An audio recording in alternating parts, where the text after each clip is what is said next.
गुरु प्यारी साध संगत जी, आप सभी को प्यार भरे राधा स्वामी जी। आज जो हम आपको साखी सुनाने जा रहे हैं, वह साखी एक गरीब इंसान की है, जो बहुत पढ़ा लिखा था, बहुत तेज दिमाग वाला था। मगर कहते हैं ना, माँ बाप जन्म का साथी होता है, किसी भी बच्चे के कर्मों का साथी नहीं होता है कई दफा। कई लोग बहुत ज्यादा, उन्होंने पढ़ाई भी कर रखी होती है, खूब। वो कहीं लगने के लायक भी होते हैं, शरीर से भी फिट होते हैं, मगर कुछ नसीब में नहीं लिखा होता। वह सब कुछ करने के बावजूद भी ऐसे ही रह जाते हैं। तो इसी तरीके से किसी गरीब का कोई बच्चा था, अच्छा पढ़ लिख भी गया, मगर उसके पास कुछ कोई नौकरी नहीं लगी, कुछ आगे कमा नहीं पा रहा था, बड़ा परेशान था। अब जब कहीं काम नहीं मिला तो वहां का कोई बड़ा सेठ था, उसके पास एक गाय थी। उसने उससे कहा कि भाई, एक गड्ढा जो है तू हरे घास का कहीं से खोद के लाएगा, तो मैं तेरे को उसके बदले में 1 रुपया दूंगा। मंदा वक्त था, 1 रुपया भी उस वक्त काफी था। उसके समय के अनुसार तो वह उसके घर से चादर और कोई खुरपा दरात वगैरह लेकर जाता और उसकी गाय के लिए घास खोदने के लिए जाता। जब घास खोद रहा था और घास खोदते खोदते उसके हाथों में छाले पड़ चुके थे, तो वह अपनी किस्मत को देखकर रो रहा था। सोच रहा था कि मालिक, मेरे को इतना पढ़ाया लिखाया घर वालों ने, परिवार वालों ने, मगर मेरी नसीब में क्या लिखा है? मेरी किस्मत में कुछ नहीं। मैंने काफी कोशिश करने के बावजूद भी मैं वहीं का वहीं हूँ। कहीं भी आ गए मेरे को, किसी ने किसी नौकरी में नहीं लगाया है। आज मैं घास खोदने लायक नहीं था। इतनी पढ़ाई लिखाई करने के बावजूद भी मैं वहीं का वहीं हूँ, जहाँ एक आम इंसान जिसने स्कूल का कभी मुंह ही नहीं देखा होता, उस तरीके से मैं भी काम कर रहा हूँ। तो जब उसकी आत्मा रो रही थी, अंदर से घास भी खोद रहा था और अपने हाथों को देख देख देख कर रो भी रहा था। अब वहां से कुछ शेर के बाद में शिवजी और पार्वती दोनों वहां से निकले। जब पार्वती की उसकी तरफ निगाह पड़ी, तो पार्वती ने देखा कि यह भाई गरीब कोई है। कौन इंसान है जो ऐसे अपने हाथों को देखता है और रो भी रहा है? क्या बात है, बहुत मुसीबत में, बड़ा दुखी लगता है। तब जो पार्वती थी उसके पास गई, कहने लल, बेटा क्या बात है, कितने परेशान लग रहे हो? आप कहाँ के हो? कहाँ से आए हो? ये घास किसके लिए खोद रहे हो? कहने लगा, माता, मैं तो अपने कर्मों को, अपने नसीबों को देख कर रो रहा। आज मैं इतना पढ़ा लिखा सब कुछ होते हुए, मेरे अंदर गुण, मगर मेरे पास कोई पैसा नहीं, कोई ढेला नहीं, कोई आगे नौकरी पैसा नहीं। अब मैं एक सेठ की के लिए यह गाय का एक भरोटा बना कर ले जाऊंगा, हर एक घास का। तब मेरे को 1 रुपया मिलेगा, जिससे हम दोनों मियाँ बीवी अपना गुजर बसर करते हैं। अब वो जो पार्वती थी उसके पर मेहरबान हो गई, कहने लगी, मैं तो इसको राजा बना दूंगी, सेठ बना दूंगी। तो शिवजी भगवान ने कहा कि भाई, इसकी किस्मत में कुछ नहीं है, इसको कितना भी कुछ दे लो आप, यह यहीं का यहीं रहेगा। यह मालिक के घर से ही यह कुछ नहीं लिखवा के लाया है। इसकी किस्मत में कुछ है ही नहीं। इसने पिछले जन्मों में किसी को कोई पुण्यदान, किसी के ऊपर कोई दया, कोई ऐसा काम ही नहीं किया जिसकी बदौलत आज इसको कुछ मिल सके। इसके कर्म में कुछ लिखा ही नहीं है। अब जो शिवजी भगवान था, वह मना करता था और पार्वती ने कहा कि कैसे इसकी किस्मत में नहीं है, मैं बनाती हूँ इसको राजा। तो उसने अपने गल में से 9 लाख का हार उतार कर उस गरीब को दे दिया और कहने लगी कि जा बेटा, इस हार को बेच के और एक अपना अच्छी कोठी बना के महल की तरह, और उसमें ऐसा राम की जिंदगी जी, और अपना आने जाने के लिए एक घोड़ा ले ले, जिस पर कहीं भी जो तू जाएगा दूर दूर सफर करने के लिए। आज के वक्त तो गाड़ियां हैं, उन वक्त में कोई गाड़ी नहीं हुआ करती थी, सवारी यही थी। ऊंट, घोड़ा या हाथी वगैरह पर राजा महाराजा बड़े बड़े लोग जाते थे। जब 9 लाख का हार उसको दे दिया, नहीं, उसने कहना माना। शिवजी भगवान का, अपने पति का, उसने बहुत कहा कि इसके कुछ कर्मों में नहीं लिखा हुआ है, तो इसको जो जी चाहे दे दे, इसके यह ऐसा गरीब का गरीब ही रहेगा। अब दोनों में जिद बहस हो गई। वह कहने लगी कि मैं इसको राजा बना दूंगी, इतना कुछ दूंगी। तो शिवजी भगवान कहने लगे कि चलो ठीक है, मैं भी देखता हूँ देश को क्या क्या क्या देती है। तो पहले दिन अपने अपना गल में से उसने उतार के 9 लाख का हार उतार के दिया और उससे कहा, जा बेटा, यह ले जा और अपना बेच पटा के और अपना अच्छा ऐसा आराम की जिंदगी से जी, बढ़िया तरीके से रहे। जब वो लेकर गया जा रहा था, रास्ते में कोई नदी पड़ती थी, उसको काफी पानी की प्यास लगी हुई थी। उसकी जेब में वो रखा हुआ था, उसने संभाल के पीछे रख दिया और सोचने लगा मैं पानी पी लूं। कभी मैं झुकूं तो यह नदी में ना गिर जाए। जब उसको पीछे रख कर उस हार को और आगे नदी में पानी पीने के लिए गया तो वहां यह जो चील होती संगीत है, आजकल तो हमारे इलाके में है ही नहीं। यह जो मरे हुए पशुओं के ऊपर आ जाया करती थी, पुराने वक्त में बहुत ज्यादा थी। आजकल तो यहाँ है ही नहीं। हिंदुस्तान में पता नहीं कहाँ चली गई। उस वक्त वह ईल कहीं से ऊपर से उड़कर जा रही थी। उसने सोचा कि कोई मरा हुआ सांप पड़ा है। क्या चीज है नदी के किनारे। अब वह बेचारा पानी पी रहा था नदी के वहां और हार को पीछे रख दिया। उसने ऊपर से देखा, उसने झपट मारी और उस हार को लेकर उड़ गई। बेचारा वहीं रोता रोने लग गया बैठकर कि भाई, आज तो मालामाल कर दिया था मालिक ने और मैं पानी ना पीता, ऐसे ही चला जाता अपने घर पर। फिर भी अच्छा था और मैंने इस हार को गिरने के डर से पीछे रख दिया था कि कभी मेरे से पानी में ना गिर जाए। और पीछे से भी वह चला गया तो शाम को घर पहुंचा। अपने घरवाली को बताया कि जी, आज तो मालिक ने हमको ऐसा रंग दिया था, इतना कुछ धन दौलत की प्रॉपर्टी की चीज मिल गई थी। पार्वती जी और शिव जी दोनों थे। पार्वती ने अपना घर में से 9 लाखा हार उतार कर मेरे को दिया और कहने लगी, ले बेटा, इसको ले जा और बेच बटा के अपनी ऐस की जिंदगी से रहो। और वो मैं नदी पार कर रहा था, मेरे को प्यास लगी हुई थी। मैंने उसको पीछे रख दिया कि कभी मेरी जेब में से ना नीचे गिर जाए पानी में। और वो पीछे से एक चील उसको उड़ा कर ले गई। कोई मरा हुआ सांप समझकर बड़ा दुख हुआ उसको। उसका वही काम। दूसरे दिन फिर वहीं उसी सेठ के वहां गया। उसने वो कपड़ा दिया हरा घास लाने के लिए और खुरपी दरा दिए कि जा बेटा, एक गड्ढा बना के ला, मेरी गाय के लिए। फिर गया। दूसरे दिन उसी जगह पर फिर घास की खुदाई कर रहा था और अपने हाथों को देखते रो रहा था। तो दूसरे दिन वहीं से फिर गुजरे। शिवजी और पार्वती दोनों व माता जी उसके पास गई। कहने लगी, बेटा, कल आपको 9 लाख का हार दिया है और तू आज भी यहीं घास की खुदाई कर रहा है और तेरी वहीं की वहीं हालात है। क्या बात है? वह कहाँ है? किसको दिया? आपने। कहने लगा, माता, मेरे से वो चला गया। मैं जब जा रहा था मेरी जेब में बड़े संभाल के रखा हुआ था। रास्ते में एक नदी पड़ती है, मैं उसको पार करने के लिए मेरे को पानी की प्यास लगी हुई थी। मैंने अपने जेब में से निकाल के उसको पीछे रख दिया कि कभी इस नदी में ना गिर जाए।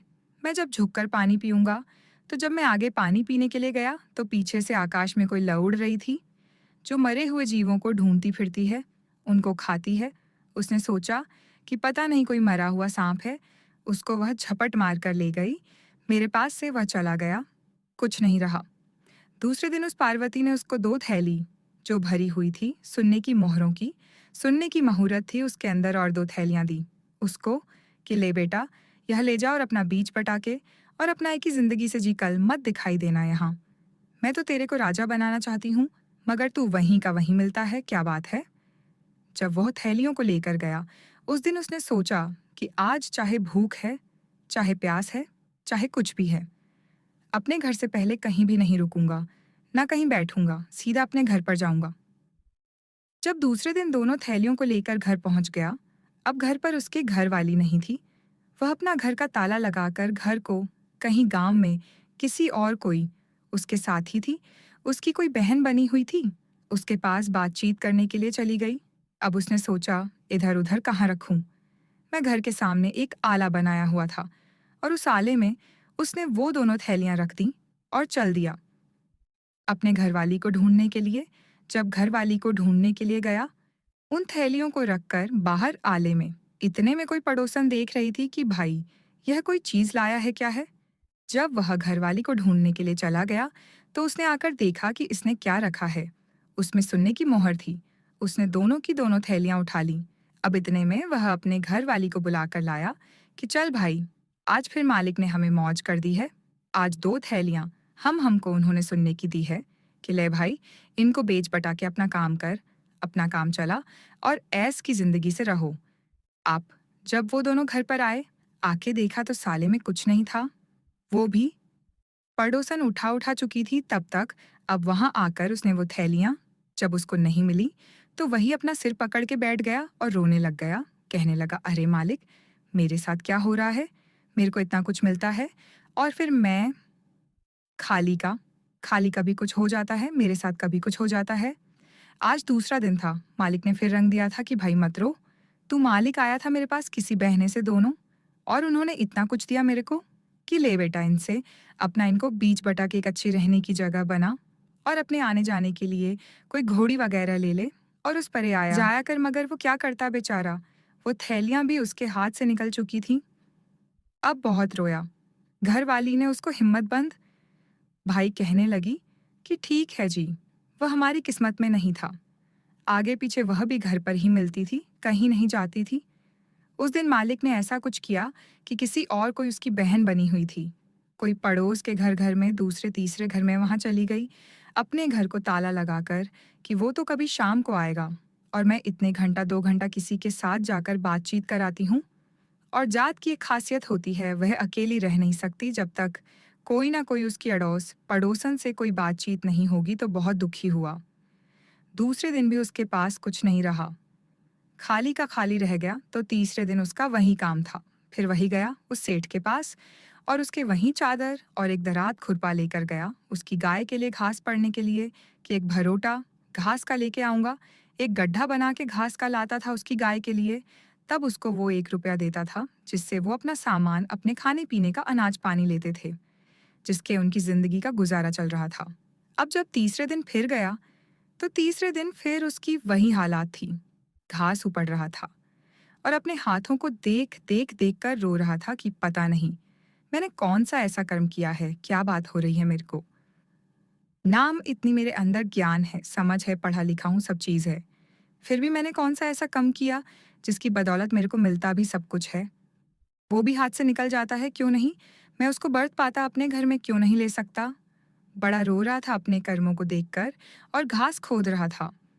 जब तीसरे दिन वहीं से फिर शिवजी और वह पार्वती दोनों वहीं से निकले, तो तीसरे दिन पार्वती की नजर फिर गई उसी गरीब के ऊपर। वो उसी जगह पर घास उपाड़ रहा था गाय के लिए और अपने हाथों को देखता था। हाथों में छाले हो रखे थे, जिनको देख देख देख कर वह रो रहा था। तो जब पार्वती उसके पास गई, कहने लगी, बेटा क्या बात होगी आज, फिर तो यही बैठा है। कहने लगा, हाथ जोड़ के माता जी, वो थैलियां दी थी आपने, मैं आज कहीं नहीं रुका था, कल के दिन और अपने घर पर गया हूँ। मगर मेरे घर वाली ने घर में ताला लगा के कहीं पड़ोसन के आसपास के घरों में गई हुई थी कि जाकर घंटा आध घंटा किसी के पास बातचीत करूंगी, बैठूंगी, दिन निकल जाएगा इतने। वो मेरा उसको यह था कि वो तो शाम तक पहुंचेंगे घर पर। अब मैं बाहर, अपने घर के बाहर एक आला बनवाया हुआ था, उसके अंदर रख के चला गया और उसको कोई पड़ोस देख रही थी कि कौन देख रहा था, कौन था मेरे पीछे। जब जब तक मैं अपने घर वाले को अपने घर पर बुला के लाया हूँ, जब तक वह दोनों थैलियां गायब थीं, वह नहीं मिली मेरे को। मैं क्या करूं, मेरी किस्मत में पता नहीं क्या लिखा है। तो तीसरे दिन पार्वती ने उसको एक लाल दिया, जो इतना अनमोल होता है कि कोई एक राजा तो उसकी कीमत नहीं चुका सकता। 7 बादशाही की कीमत रखता है वो 7 राजा मिलकर। अपनी जो उनके पास प्रॉपर्टी है, धन दौलत है, सारे को इकट्ठी करके तब वो एक हीरे उसको लाल को खरीद सकते हैं। इतना कीमती होता है। जब तीसरे दिन पार्वती ने लाल दिया उसको और वो लाल ले जा रहा था अपनी जेब में रख के, ऊपर से हाथ रख रखा था कि भाई आज कहीं नहीं रुकूंगा ना, कहीं सीधा अपने घर पर लेकर जाऊंगा।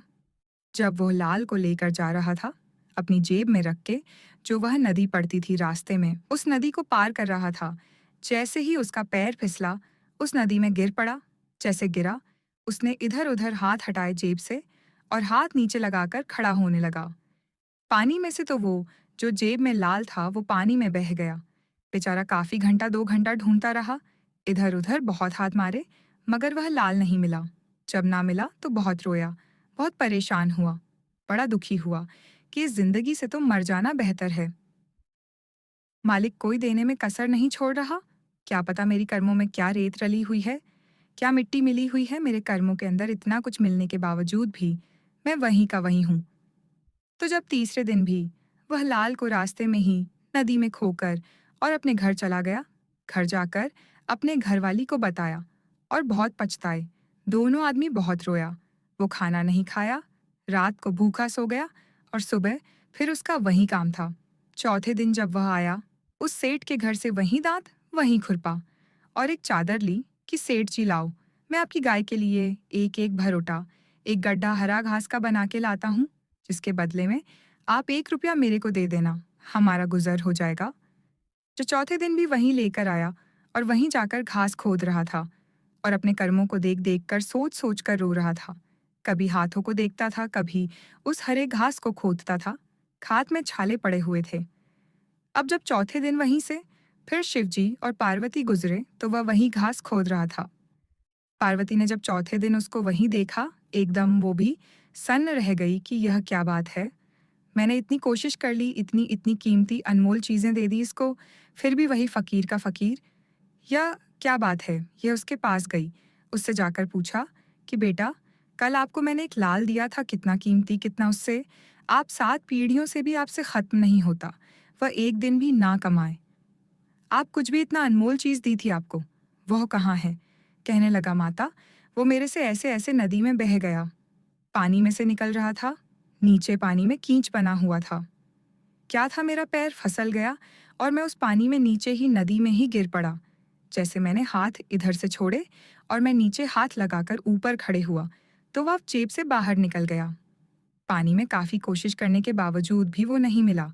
तो चौथे दिन उस पार्वती ने शंकर भगवान जी के आगे, शिव जी, भगवान ने पहले कहा था कि इसकी किस्मत में कुछ नहीं है, तो जी चाहे जो दे ले, यह वो फकीर का फकीर ही रहेगा।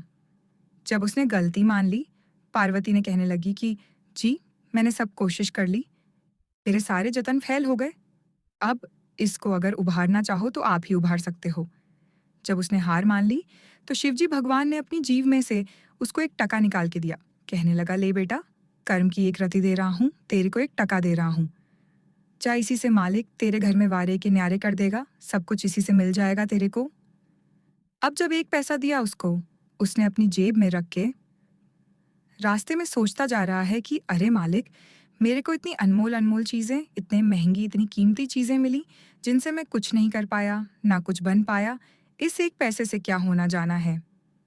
अब उसी नदी को जिसको पार करके उसका घर आगे आता था, जब उस नदी को पार करने के लिए तैयार हुआ, उस नदी के किनारे पहुंचा, तो हाँ, मछुआरे मछलियां पकड़ रहे थे। उसने सोचा कि भाई, 1 टका है, क्या शिवजी भगवान ने दिया कि ले बेटा, इसे ले जा, या तेरे कर्म का दे रहा हूं, इसी से तेरे कर्म बदल जाएंगे। मन में विचार था कि इससे क्या होना जाना, इससे मैं क्या बन पाऊंगा। सोचने लगा कि ऐसा करता हूं, इस 1 पैसे की जो कोई इन मछुआरों को कहता हूं, इसकी जो मछली आती हो वो मेरे को दे दो। अब उन मछुआरों ने मछलियां पकड़कर ढेर लगाया हुआ था। उन्होंने वो 1 पैसा लेकर उससे कह दिया, भाई, इसमें से छांट ले, जो तेरे को पसंद आए वो ले जा। अब जिसने वो लाल खाया हुआ था, एकदम चमक रही थी, उनमें मोट थी, उसने उसको उठा लिया और चला गया। अब लेके जा रहा है, घर के नजदीक पहुंचा है, अभी थोड़ा पीछे है। उसने सोचा, रास्ते में विचार आया कि तू मछली लेकर जा रहा है, तेरे घर पर लकड़ी नहीं है, इसको बनाने के लिए बनाएगा कहाँ से। तो रास्ते के ऊपर एक पेड़ पड़ता था, बट का पेड़ था बहुत बड़ा। उसने उसकी तरफ ऊपर निगाह जब घुमाई तो उसी चील का घोंसला था। चील के जो घोंसले होते हैं बहुत बड़े होते, संगीत हैं, एक दो दो भरोटा लकड़ी का वो घोंसला बनाती है कि बड़े बड़े बच्चे होते हैं। आप भी वो 5-7 किलो की होती है। 8-7 किलो वजन उसके अंदर, खुद के अंदर होता है। जब उसने सोचा कि भाई, यह लकड़ियां भी हैं, यहाँ चलता हूँ, पर इन लकड़ियों को नीचे डालूंगा और नीचे आकर इकट्ठा करके इनको बांध के लकड़ियां भी ले जाऊं। अब मछली को नीचे रख दिया छिपाकर और चढ़ गया उस पेड़ के ऊपर। जब पेड़ पर चढ़ा, उस घोंसले को देखा कि क्या है। उस घोंसले में वो 9 लाखा हार पड़ा हुआ था, जो पार्वती ने पहले दिन दिया था।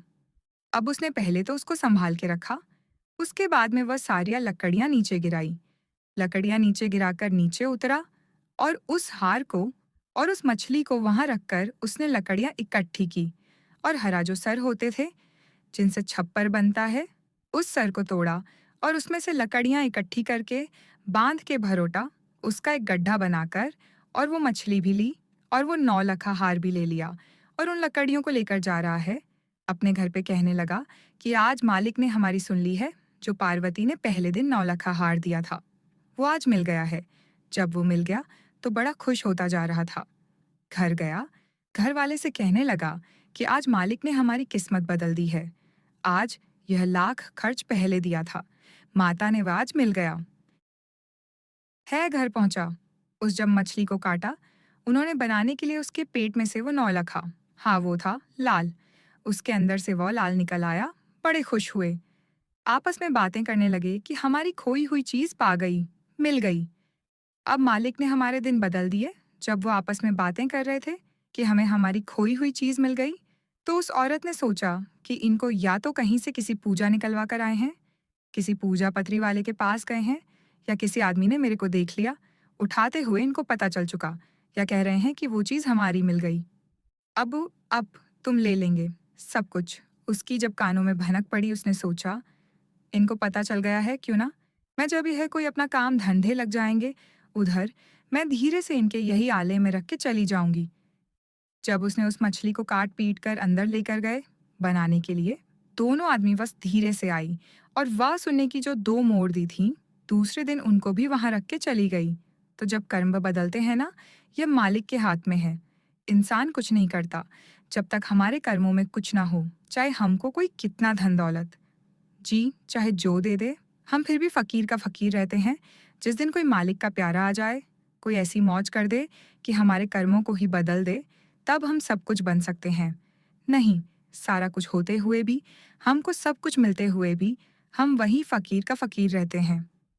तो इस साखी को सुनकर, अगर आपको यह साखी अच्छी लगे, तो हमारे राधा स्वामी साखियाँ चैनल पर नए हैं, लाइक आप सब्सक्राइब करना ना भूले जी। राधा स्वामी जी।